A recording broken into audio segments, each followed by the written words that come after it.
지난 한 주 동안 우리 하나님 말씀 함께 우리 친구야 묵상을 했는데 이번 한 주간 우리에게 묵상한 말씀 가운데 가장 큰 주제로 우리에게 주신 내용이 가난이라고 하는 주제를 우리에게 주셨습니다. 신명기에서도 14장, 15장에 걸쳐서 이 가난의 문제를 어떻게 해결할 것인가, 그리고 또 신약성경 고린도후서 8장, 9장에 있어서도 그 두 장에 걸쳐서 길게 우리에게 있는 이 가난의 문제를 어떻게 처리하고 또 해결할 것인가, 그런 문제를 성경에서 다루고 있습니다. 가난이라고 하는 것은 우리 모든 사람들에게 이 땅에 있는 인류가 시작한 이래로, 아니 타락한 이래로 우리 사람들을 떠나지 않은 문제가 이 가난이라고 하는 문제입니다. 그래서 어떤 사람은 말하기를 이 가난이라고 하는 것은 모든 사람들의 세포 속에 새겨져 있는 두려움이다, 그렇게 표현했습니다. 모든 사람들에게 이 가난이라고 하는 그림자가 떠나지 않는다는 겁니다. 두 종류의 사람이 있습니다. 첫 번째 종류의 사람은 이 가난이 현실적으로 겪고 있는 사람들에게 다가오는 가난이라는 공포의 두려움입니다. 그러니까 이 사람들은 지금 현재 가난을 겪고 있는 겁니다. 그 가난이라고 하는 그 고통을 현재 몸소 느끼면서 두려움 속에 있는 자들이 있다는 겁니다.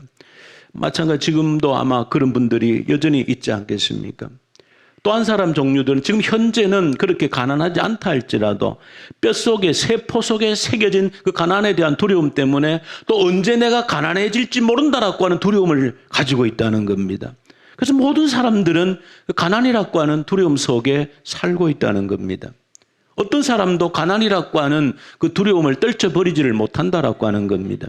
사실은 그 말이 틀리지가 않습니다. 성경적으로 보면. 왜냐하면 하나님을 떠났다는 인간에게 가난이라고 하는 것은 숙명처럼 따라붙는 겁니다. 왜냐하면 하나님을 떠났다는 것 자체가 부족함을 의미하기 때문에 그렇습니다. 풍요로운 하나님, 생소의 근원이 되는 하나님을 버렸다는 것 자체가 그 자체가 부족, 결핍을 의미하기 때문에 가난은 어쩌면 우리 모든 하나님을 떠난 사람들에게 숙명처럼 다가와 있는 것이다. 자, 그런 의미에서 우리가 가난이라고 하는 주제를 성경 신명기에서 고린도 후서에서도 상세하게 다루어 주고 있는데, 먼저 우리가 이 가난이라고 하는 출처가 어디냐 하는 것을 한번 볼 필요가 있습니다. 가난이라고 하는 것이 도대체 어디에서부터 시작되어진 것인가?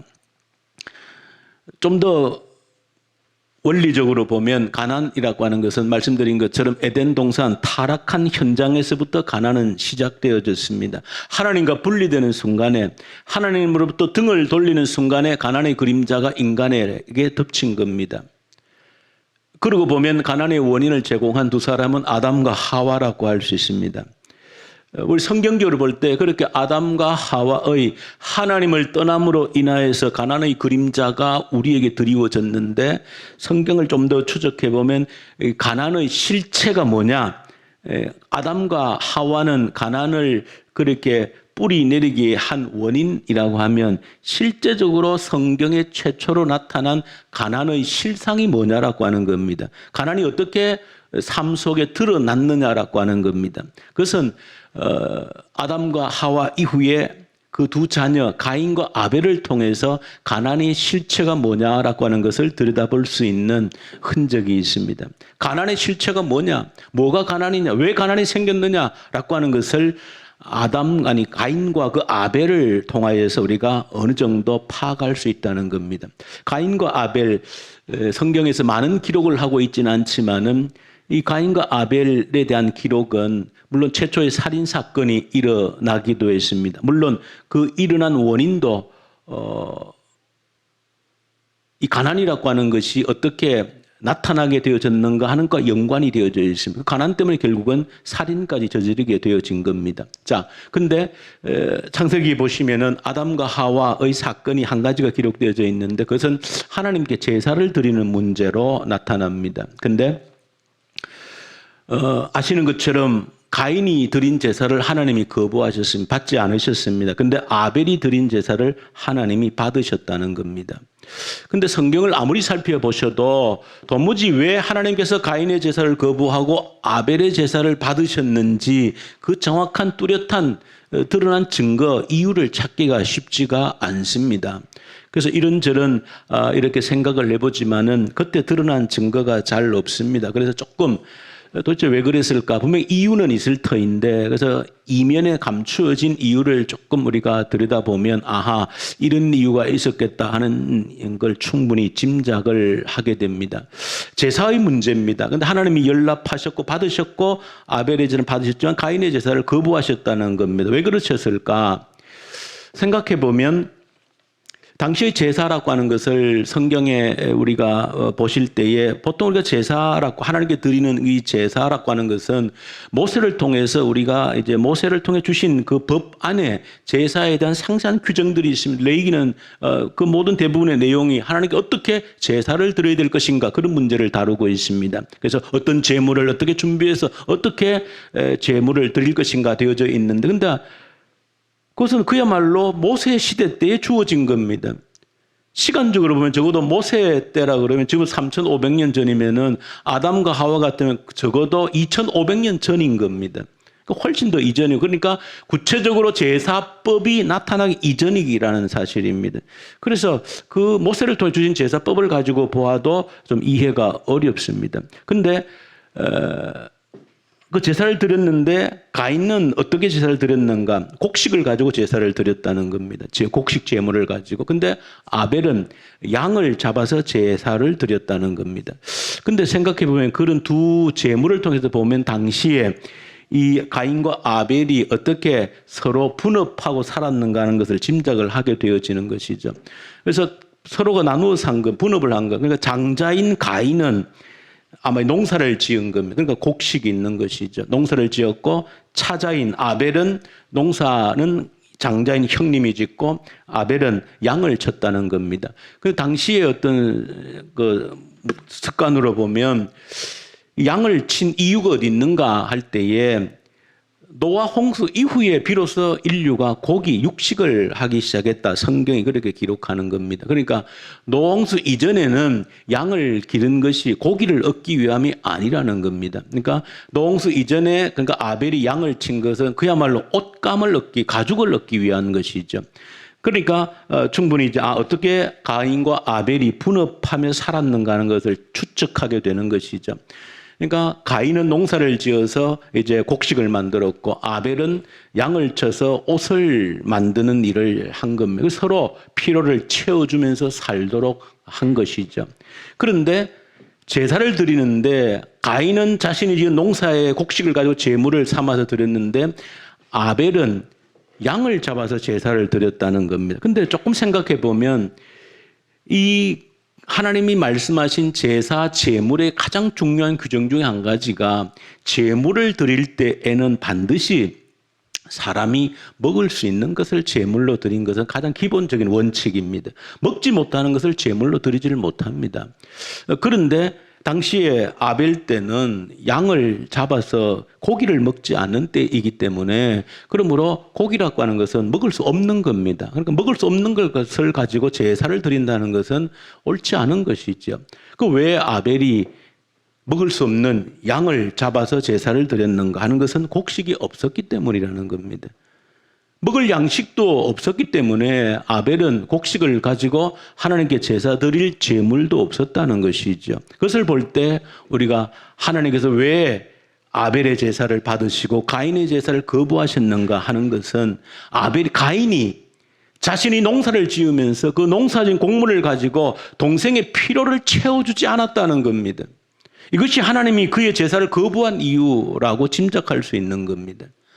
그래도 아벨의 제사를 하나님 받으신 것은 아벨은 그래도 자신이 지은 양떼의 가죽을 가지고 형님 가족들에게 필요한 가죽 의복을 제공했다는 것이죠.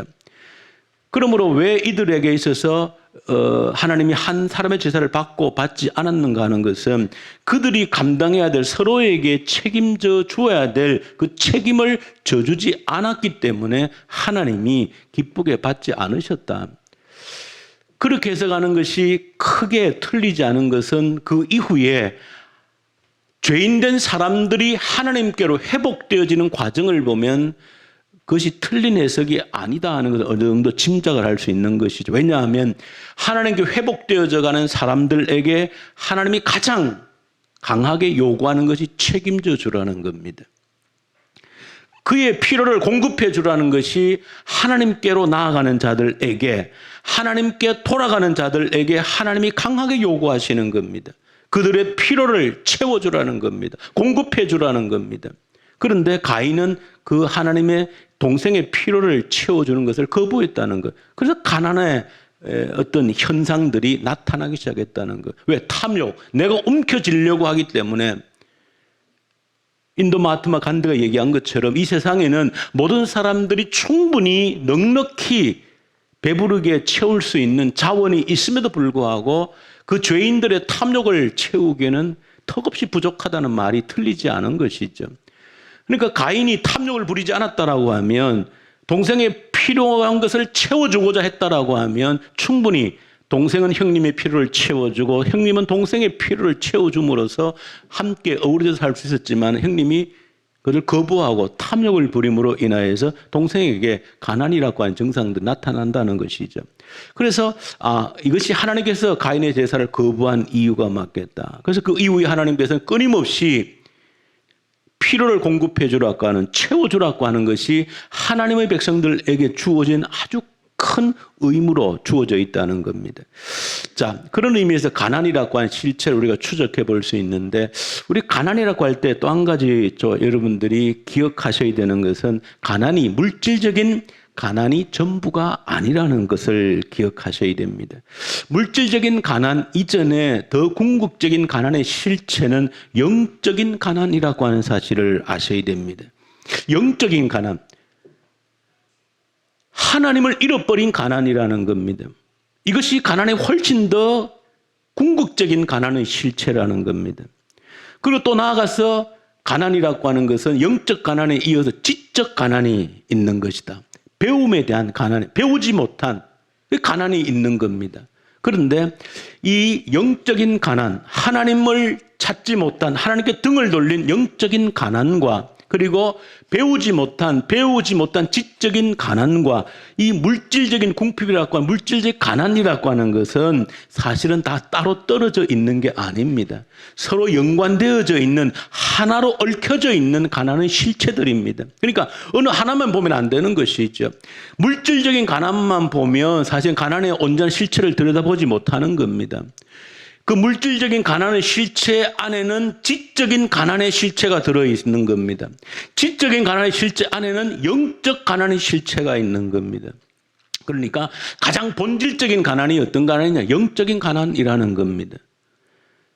순차적으로 보면 영적 가난이 해결되면 지적 가난이 해결되어집니다. 그리고 지적 가난이 해결되어지면 물질적 가난이 해결되어질 수 있는 결과를 가져오는 겁니다. 그러니까 우리 어른들이 격언처럼 말하는 것처럼 물고기를 주지 말고 물고기 잡는 법을 가르치는 것이 훨씬 지혜롭다 하는 말처럼, 여러분들이 당장 배고픈 자에게 물질적인 가난을 해결해 주기 위해서, 배를 채워주기 위해서 빵을 건네는 것이 필요한 일입니다. 그러나 그에게 빵만을 건넨다라고 하면 그는 평생 가난을 이겨내지 못할 겁니다. 사실은 우리나라의 지난 역사가 이 사실을 정확하게 보여주는 겁니다. 이 땅에 가장 먼저 영적 가난에 대한 해소가 일어났기 때문에 그 이후에 자동적으로 일어난 것이 뭐다? 지적 가난의 해결이, 교육이 일어난 겁니다. 모든 국민들이 교육을 받게 되어진 기회가 온 겁니다.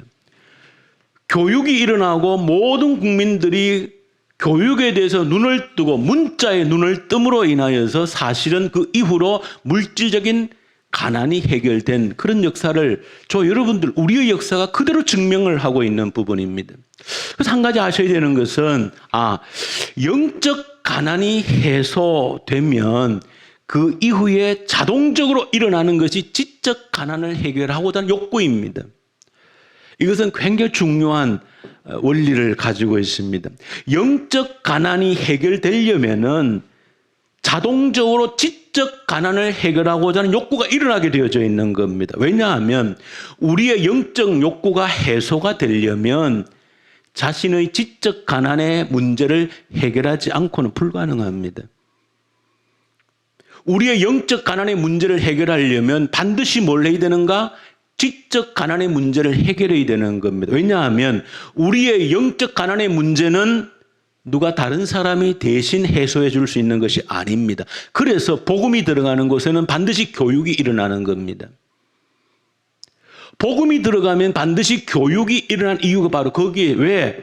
복음이라고 하는 것은 우리의 영적 가난을 해결하는 것인데 이 영적 가난을 해결하려면 누가 다른 사람이 대신 해결해 주지 않습니다. 근데 다른 모든 이방 종교에서나 우상 숭배에서나 샤머니즘에서는 대신 해결해 주는 존재가 있습니다. 무당이 있고 제사장이 있습니다. 그들이 영적 문제를 대신 해결해 주는 겁니다. 그 내가 노력할 필요가 없는 겁니다. 왜? 내가 직접 만날 신이 아닙니다. 그런데 복음은 우리 영적 문제를 해결하기 위해서는 각자 개개인이 모두가 어디에 하나님께 나아가야 되는 겁니다. 자신이 자신의 문제를 안고 하나님께 직접 나아가야 되는 겁니다. 누가 중간에 대신 제사장이 사제가 어떤 신부가 대신해 줄 수가 없는 겁니다. 자신의 문제를 안고 자신이 직접 하나님께 나가서 하나님을 대면해야 되는 겁니다. 하나님을 만나야 되는 겁니다. 성경이 그래서 필요한 겁니다.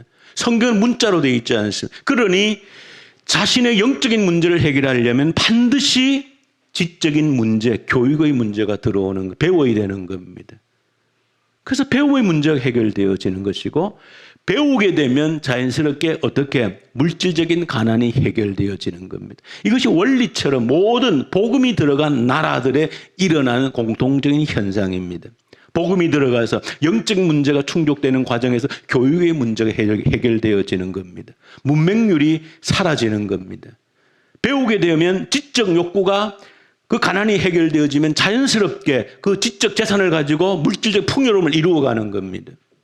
물질적 가난을 해소해 나가는 것이죠.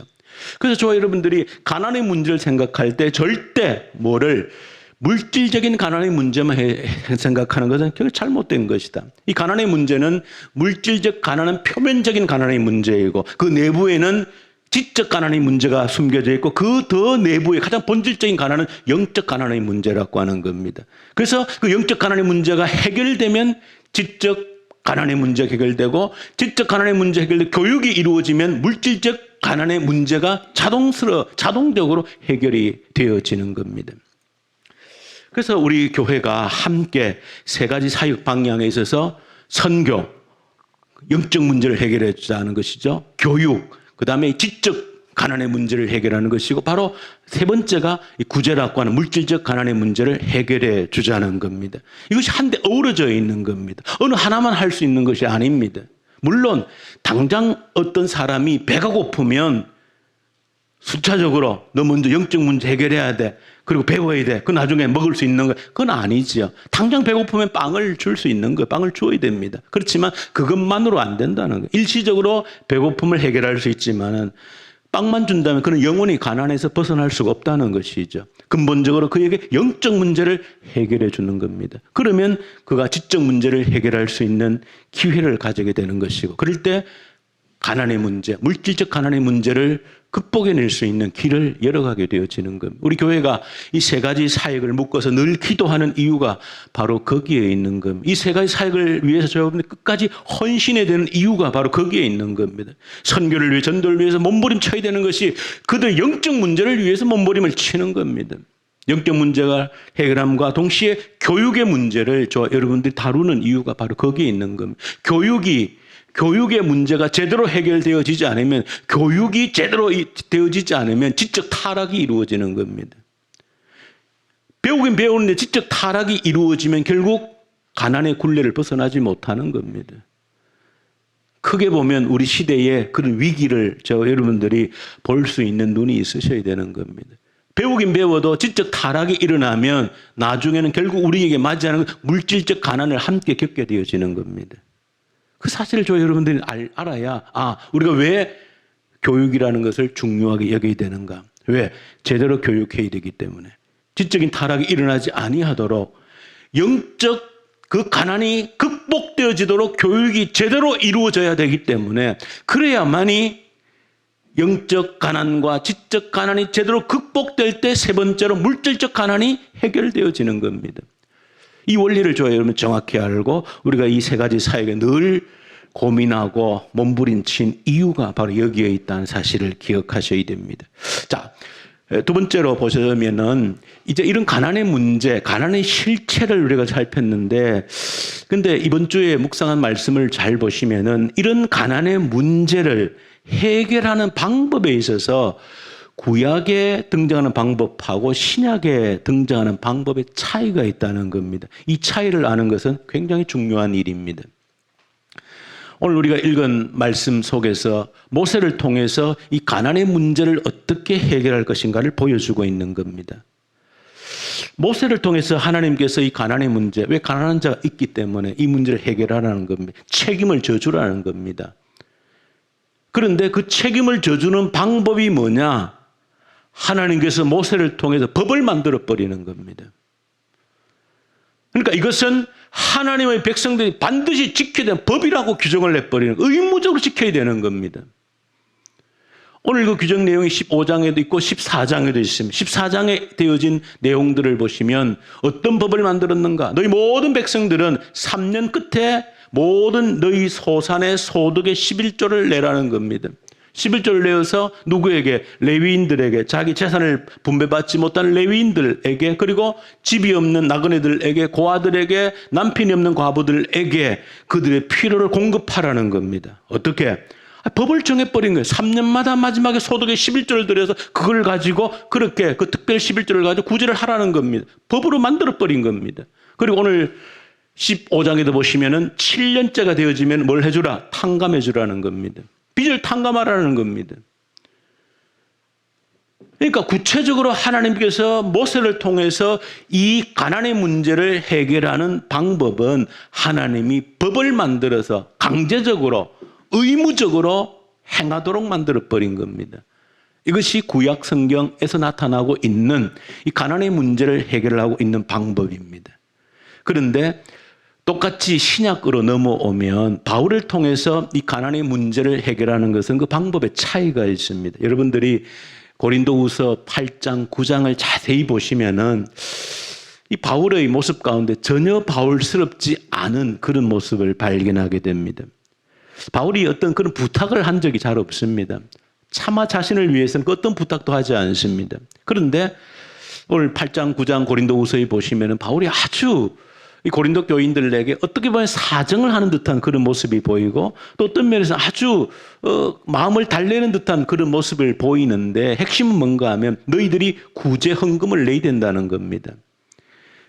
근데 생각해 보십시오. 바울이 적어도 구약 성경의 정통한 율법 학자입니다. 그러니까 신명기에 있는 이 말씀을 바울이 몰랐겠습니까? 정확히 알았죠. 어떻게 하나님께서 가난한 자들을 책임져 주어야 된다라고 하는 모세를 통해서 하나님이 제정하신 법을 바울이 정확히 알고 있었습니다. 그렇기 때문에 지금 바울이 고린도 교회와 여러 가지 어려운 문제들이 있었죠. 1년 반 동안 자신이 복음을 전했던 교회인데 바울이 떠난 이후에 교회에 엄청난 문제들이 생겼습니다.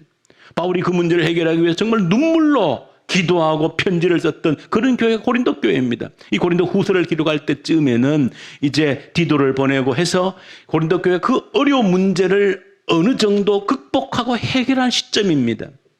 그럴 때 이제 기록하면서 구제 헌금에 대해서, 물론 당시에 구제 헌금의 대상은 이제 그 이방인 교회들이 경제적으로 좀 넉넉하기 때문에 경제적으로 지금 현재 굉장히 가난하게 시달리고 있는 예루살렘 교회 성도들을 도와야 된다는 겁니다. 그래서 구제헌금을 지금 거두고 있는 겁니다.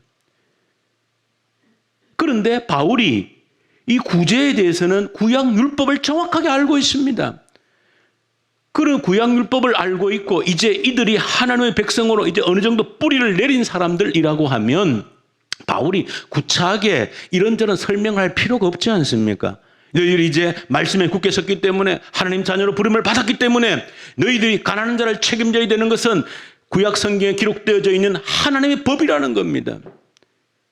있는 것처럼 너희들이 7년마다 모든 재산 빚을 다 탕감을 해줘야 되는 것이고, 그리고 너희들이 또 3년마다 11조를 특별 11조를 내어가지고 가난한 자를 책임져야 되는 건 너희들의 의무라는 겁니다. 그렇게 하면 달리 설명을 할 필요가 없습니다. 왜? 성경 모세의 법에 기록되어져 있기 때문에 그렇게 하면 간단합니다. 근데 바울이 그런 방법을 사용하고 있지 않습니다.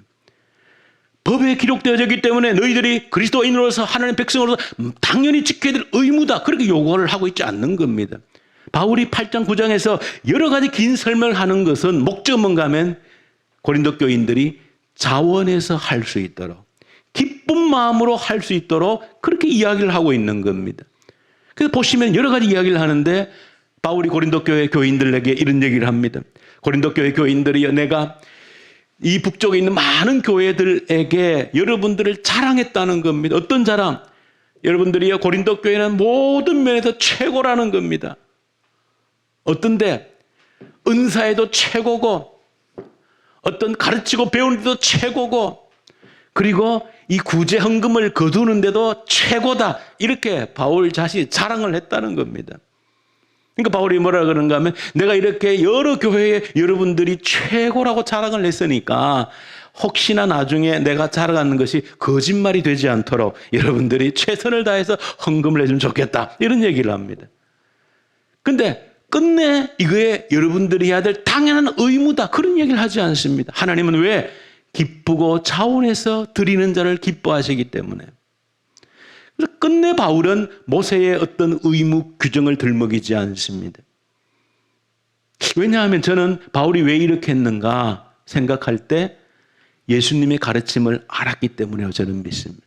예수님의 가르침을 알았기 때문에. 예수님의 가장 중요한 산상수훈의 가르침이 뭡니까? 보이지 않는 하나님 앞에서 살라는 것이죠. 보이지 않는 하나님 앞에서 행하라는 겁니다. 누가 사람이 보기 때문에 의무로 해야 될 의무로 하는 것은 하나님이 기뻐하지 않는다는 겁니다. 하나님이 좋아하시는 것은 보이지 않는 하나님 앞에서 자원하는 마음으로 할 때 하나님이 가장 기뻐한다는 겁니다. 저는 사실 그런 마음으로 우리 교회를 함께 이끌고 목회하기를 원하는 겁니다. 그래서 여러분들 아시는 것처럼 우리 교회에 보시면 주보를 보시면은 다른 여러분들 어떤 교회 일반 교회 주보를 보시더라도 95% 주보에 뭐가 있습니까? 헌금한 사람들 이름이 기록되어져 있습니다. 뭐 11조 누구누구 뭐 감사한금 누구누구 다 이렇게 이름을 적습니다. 물론 이제 그렇게 하는 이유는 그래도 그렇게 해야 사람들이 좀 더 헌금을 잘한다 이런 의도가 있는 것이죠. 근데 저도 늘 고민도 해보고 하는데 정말 그것이 하나님의 의도일까, 하나님 뜻일까를 고민해 볼 때 하나님이 바라시는, 바울이 기록하고 있는 것, 그 하나님이 원하시는 방법은 아니다라고 하는 겁니다. 왜? 하나님은 자원해서 내기를 기뻐하신다는 겁니다. 누구 눈치를 보고 내는 하나님 기뻐하지 않는다는 겁니다. 보이지 않는 하나님 앞에서 행하기를 우리가 원한다는, 그게 하나님 원하는 방법이라는 겁니다. 그래서 저희는 신약과 구약을 볼 때, 구약과 신약을 볼 때, 방법이 점점점 발전해 나가는 겁니다. 성숙해가는 것을 보여주고 있는 겁니다. 여러분의 신앙도 시간이 지날수록 뭐 해야 되는가? 성숙해야 되는 겁니다. 어릴 때 신앙을 버려야 되는 겁니다. 나이가 들면 신앙의 연륜이 쌓이면 뭘 성숙한 방법으로 바뀌어져야 되는 겁니다. 저는 볼 때 그런 생각을 하면, 여러분들 우리가 왜 11조를 드리는데 구약성경 11조를 뭐 이렇게 해서 가난한 자를 구제하라고 하지 않습니까? 저 생각에 바울은 더 큰 욕심 있는 자라는 생각이 듭니다. 더 큰, 왜 11조만 드려? 10의 9조를 드리지. 저는 그런 생각을 하면 여러분 가운데 그런 기도를 하십시오. 하나님, 나는 11조 안에 10의 9조를 드리고 사는 사람이 되기를 원합니다. 10의 9조를 드리고도 10의 1조를 가지고 내가 살더라도 풍요롭게 살 수 있는 그런 사람이 되게 해주십시오. 왜 그런 기도를 못합니까? 오히려 그런 기도를 할 수 있는 분들이 저는 우리 교회에 많이 나오기를 바랍니다. 응? 그런 하나님의 품을 가지고 11조가 아니라 내가 자원해서 10의 9조를 드리고도 넉넉히 살 수 있는 그런 삶의 틀을 하나님 내게 주십시오. 그렇게 기도할 수 있는 겁니다. 그래서 바울은 절대 이 고린도 교인들에게 의무적으로 하기를 원치 않고 자원해서 하기를 원한다는 겁니다. 근데 고린도 후서를 잘 보신 바울은 여기서 한 단계 더 뛰어넘습니다. 자원해서 하는 정도에서 한 단계 더 뛰어넘습니다. 바울은 고린도 교인들에게 이렇게 말합니다. 지금 여기 북쪽에 있는 마게도니아에 있는 교인들이 어떻게 했는지 아느냐? 이 교인들이 이 구제하는데 정말로 자신의 힘에 넘치도록 참여했는데 이 마게도니아에 있는 교인들은 어떻게 요구했는지 아느냐? 나에게 바울 선생님, 우리도 한번 이 다른 사람들을 섬길 수 있는 이 구제의 특권을 누릴 수 있도록 기회를 주십시오. 이렇게 요구를 했다는 겁니다. 여기에 굉장한 바울이 정말 놀라운 이야기를 하고 있는 겁니다. 구제를 하는 것은, 누군가를 책임져 주는 것은 의무로 할 일도 아니고 당연히 자원하는 마음으로 해야 되는 것인데, 여기 뛰어넘어서 누군가를 책임진다는 것은 바로 너희들이 누릴 수 있는 권리라는 겁니다. 특권이라는 겁니다. 굉장히 놀라운 이야기를 바울이 하고 있는 겁니다. 여러분, 저는 오늘 이 말씀을 함께 듣는 저 여러분들, 정말로 그리스도인들이 누릴 수 있는 특권이 뭔지를 알고 그 특권을 제대로 누릴 수 있는 저 여러분들 되시기를 바랍니다. 자녀를 위해서 기도할 때도 그렇게 기도하시기 바랍니다. 나의 자녀들이 하나님이 주신 이 특권, 권리를 마음껏 누리게 하여 주십시오. 왜 특권과 권리인지는 오늘 구약 성경이 밝혀주고 있는 겁니다. 왜 권리인지. 하나님이 우리가 누릴 권리가 되도록 언약, 약속을 주신 겁니다. 참 놀라운 겁니다. 우리의 죄성 때문에 사실은 가난이 발생한 겁니다. 누군가 움켜쥐려고 하기 때문에 가난이 발생한 겁니다. 그런데 하나님은 그 가난을 해결하는 방법을 어떻게 만들어 놓으셨습니까? 책임져 주는 자에게 부어주겠다는 약속을 한 겁니다. 가난한 자를 책임져 주겠다라고 하면 내가 넘치도록 부어주겠다는 언약을 맺으신 겁니다. 그게 하나님이 세상을 돌리는 경영하신 원리라는 겁니다. 그래서 오늘 본문에도 뭐라고 그럽니까? 너희들이 책임을 다하면, 그 가난한 자를 책임져 주면 꾸어줄지라도 꾸는 자가 되지 않는다. 다른 사람들에게 빌려줄지라도 빌리는 자가 되지 않는다. 너희들이 열방을 통치할지라도 누구에게도 통치받지 않는다. 이런 약속을 주신 겁니다. 그러니 이게 권리 아닙니까? 특권 아닙니까? 내가 불려줄지언정 빌리지 않는 특권을 누리게 해주겠다는 겁니다.